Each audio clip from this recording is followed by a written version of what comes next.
When thinking back to my earliest memories, nothing is concrete. A string of hazy images come to mind like random snapshots out of time, each one associated with certain feelings and emotions. They are imbued with a mystical, dreamlike quality, a gift born of childhood naivety. The magic of every Christmas when Santa was still real, for example, is an experience of pure joy that is lost with maturity. Many of these snapshots are impossible to place in any sort of context. They're just there, sunken in the crevices of the brain without rhyme or reason. Playing with my dad's beard in a wood paneled room, him smiling down at me, comforting. Or discovering a long row of marching ants in someone's wooden backyard, all by myself. Exciting.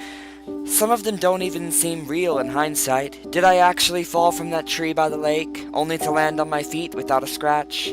Was it really a dream? I don't think so. Sure, I have memories of distant dreams, but there is a clear distinction between the dreams and reality of my past. I don't know how I can tell, I just can. And for this reason, one memory has always troubled me.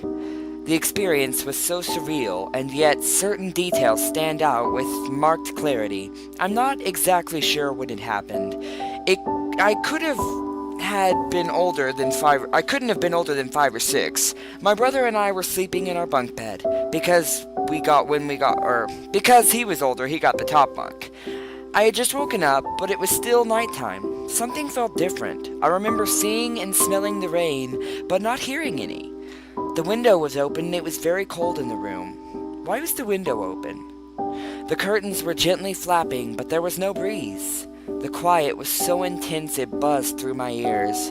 I'd been lying on my side, with one arm dangling off the edge of the bed.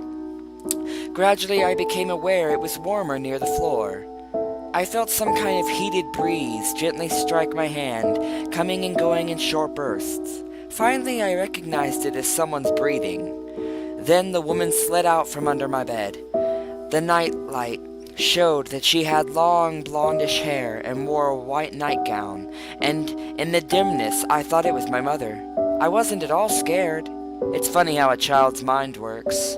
What's Mommy doing under the bed? Must be getting something or checking for monsters. I was too tired to say anything and remained motionless, watching.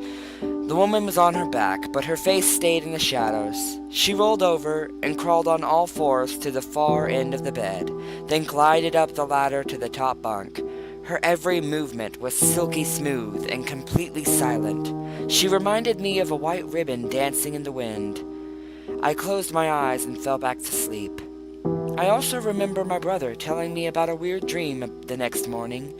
He dreamt of a woman who lived under the floor and came out at night to play in the rain. When her clothes got soaked, she went back inside and would whisper things to anyone who was sleeping.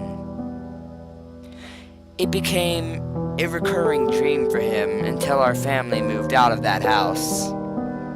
Strange what the brain chooses to remember.